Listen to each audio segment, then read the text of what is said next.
सुना ना, एक 10 मिनिटानंतर कॉल करा ना. हं, मी जर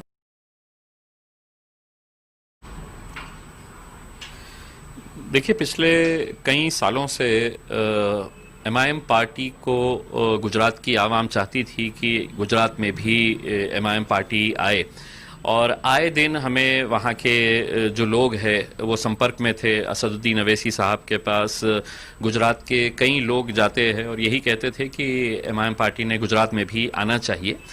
अब हमने फैसला किया है कि जो भारतीय ट्राइबल पार्टी है, बीटीपी पार्टी, छोटू भाई वसावा जी की, उनका और असद साहब की बातचीत हुई है और दोनों ने तय किया है कि आने वाले चुनाव के अंदर एआईएमआईएम पार्टी और बीटीपी पार्टी गुजरात की, ये दोनों मिलकर साथ में इलेक्शन लड़ेंगे.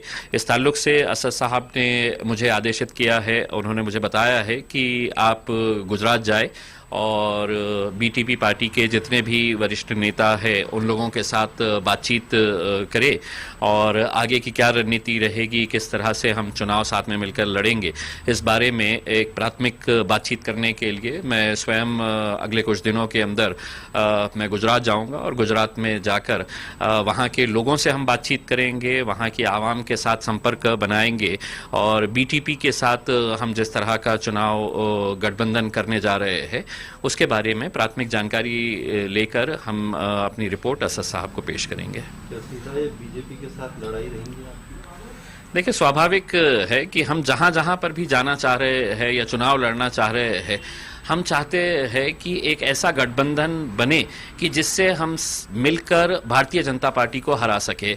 आज इस देश के अंदर भारतीय जनता पार्टी को हराना बहुत ज़रूरी हो गया है, इसीलिए जितनी भी छोटी बड़ी पार्टियां हैं सब एक साथ मिलकर अगर आते हैं तो यकीनन हम भारतीय जनता पार्टी को हरा सकते हैं. भारतीय जनता पार्टी के इस गुमान में है कि गुजरात उनका गढ़ है. अब उस गढ़ के अंदर हम भी आ रहे हैं और हम देखेंगे कि हम भारतीय जनता पार्टी को किस तरह से वहाँ पर चुनौती देकर उन्हें वहाँ पर हरा सकते हैं. वहाँ पर भी रहेंगी आप?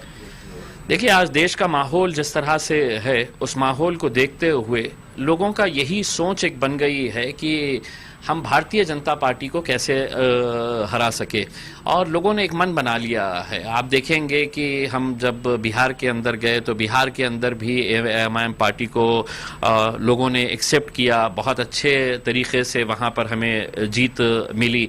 हैदराबाद के नगर निगम के चुनाव जब आए तो आप वहाँ पर देखे होंगे कि भारतीय जनता पार्टी ने पूरी ताकत झोंकने के बावजूद भी एमआईएम पार्टी को वो कमज़ोर नहीं कर सके. तो हमारा ये कहना है कि अब हम देश के दूसरे इलाकों के अंदर जाएंगे. जैसा असद साहब ने पहले भी ऐलान कर दिया है कि हम पश्चिम बंगाल जाएंगे, उत्तर प्रदेश जाएंगे. तो ये समझता हूँ कि गुजरात में जाना एक बहुत बड़ा अहम फैसला है और गुजरात की जनता की आवाज़ के ऊपर हम वहाँ पर जा रहे हैं, क्योंकि वहाँ की आवाम खुद चाहती है कि गुजरात में भी एमआईएम पार्टी ने आना चाहिए.